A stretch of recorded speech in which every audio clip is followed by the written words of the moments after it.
Reserve bank के governor Shaktikanta दास ने आज इंडस्ट्री के दिग्गजों के साथ बैठक की है। आरबीआई की मीटिंग में फिक्की, एसोचैम और सीआईआई के प्रमुख मौजूद रहे। 2 घंटे से अधिक समय तक चली मीटिंग में लिक्विडिटी की समस्या दूर करने और ब्याज दरें कम करने पर चर्चा हुई। आरबीआई गवर्नर ने सभी बातों को ध्यान से सुना, इंडस्ट्री से जुड़ी समस्याएं दूर करने का भरोसा दिया। मीटिंग में ये भी तय किया गया कि इंडस्ट्री हर 3 महीने में अपना इनपुट रिजर्व बैंक को देगी। बैठक खत्म होने के बाद फिक्की के प्रेसिडेंट संदीप सोमानी से खास बातचीत की हमारी सहयोगी अनुराग शाह ने। हमारी चीफ डिमांड ये थी कि interest rate are at a lifetime high और वो घटाए जाएं।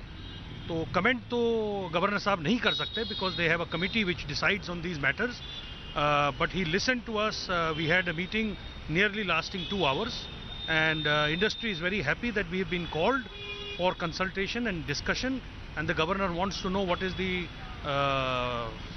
real feel in the economy which we have given to him. Yes sir. लेकिन सर कुछ रियायतों की जो मांग कर रहे हैं, क्योंकि हमने देखा कई सारे अलग अलग इंडस्ट्रीज के कैप्टन जो थे वो बैठक में मौजूद थे, तो किस तरह की रियायत आपने कही जो कि इमीडिएट टर्म में इंडस्ट्री को चाहिए, जिसको लेकर आपने मुद्दा उठाया?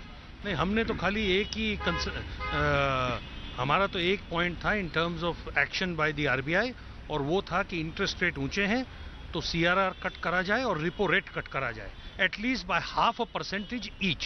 लिक्विडिटी की वजह से हर सेक्टर पे इंपैक्ट होता है, तो उसको भी इस बैठक में उठाया गया। हाँ, लिक्विडिटी कंसर्न उठाई गई और गवर्नर साहब ने प्रॉमिस किया है कि the RBI will effectively deal with the liquidity issues. कुछ तो वो ऑलरेडी कर चुके हैं थ्रू ओपन मार्केट ऑपरेशंस, ओएमओज, और कुछ और करेंगे।